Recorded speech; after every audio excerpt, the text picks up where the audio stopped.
Did you know that it takes 1,800 gallons of water to make one pair of jeans? That's about the weight of 3 cars in water for a single pair of jeans that might just be sitting in your closet and collecting dust because they're not in style anymore.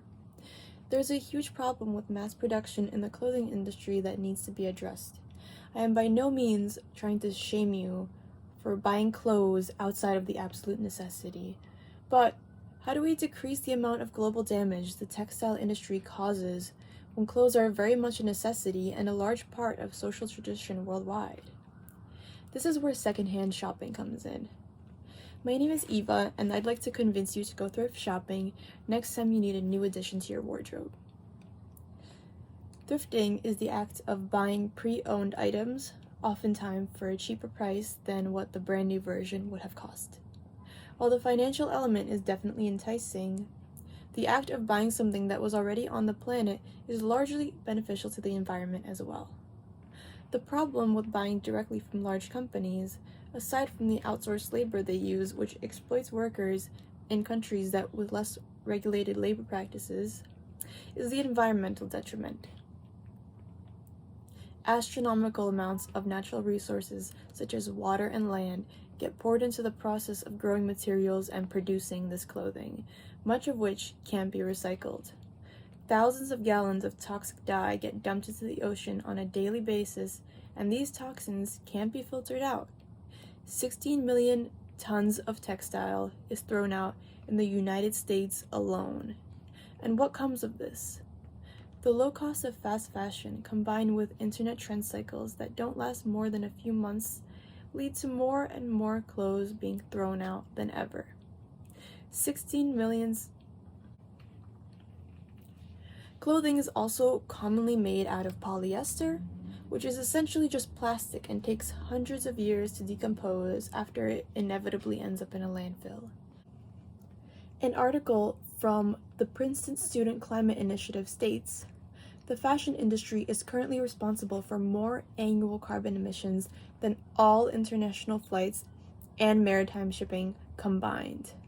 If the industry maintains its course, an increase of 50% in greenhouse gas emissions is expected within a decade. This really puts the damage caused by fast fashion into question. It exemplifies the urgency of the situation and why each and every one of us needs to think critically about where we buy things and how they are made. This is where secondhand shopping comes in. A secondhand pair of jeans did cost 1,800 gallons of water to make at some point, but if person A gives them to person B instead of throwing them out, this eliminates the need for a brand new pair of jeans, which would have cost another 1,800 gallons of water to grow the cotton for. If we wear clothes that already exist on the planet rather than buying new clothes, companies no longer have the initiative to produce as much new clothes.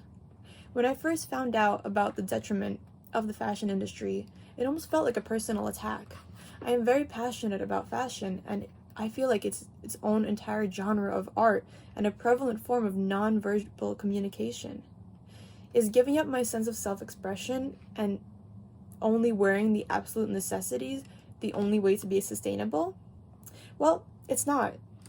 Around 3 years ago, I set a rule for myself: to buy clothes exclusively at secondhand stores and small companies if they source their fabrics ethically and pay their workers fair wages. Another rule for myself was to go shopping as sparingly as possible. Surprisingly, neither of these have been very difficult. At this point, I can say that a good 90% of my wardrobe is secondhand. And if something is damaged or does not fit right, or you're just tired of wearing the same thing, DIYs are a great option to personalize your wardrobe without doing any extra shopping. Here's some things that I've sewn from scratch or transformed out of thrifted materials. Learning to sew is an extremely useful skill when it comes to having sustainable habits, and even if you just take a needle and thread to repair your own clothes when needed. This can also help when you're shopping at thrift stores and you don't know the size of something. You can just tailor it to fit exactly what you need, or you can change it up completely and DIY it to fit your own personal style, which is important when it comes to breaking the cycle of trends. I also just want to mention that I'm an illustration major at FIT and not a fashion student by any means, so if I can do it, then you definitely can too. In conclusion, by no means am I calling you a monster for ordering from Shein, and the accessibility of fast fashion can sometimes make it a more viable option to people buying out of necessity who don't have direct access to secondhand stores. But while the price tags on cute clothing at the mall may be tempting, it's important to be mindful about where these items come from. When it comes to the urgency of the climate crisis, every small change to your lifestyle matters. Thrifting is not only beneficial for your wallet, but also for the environment.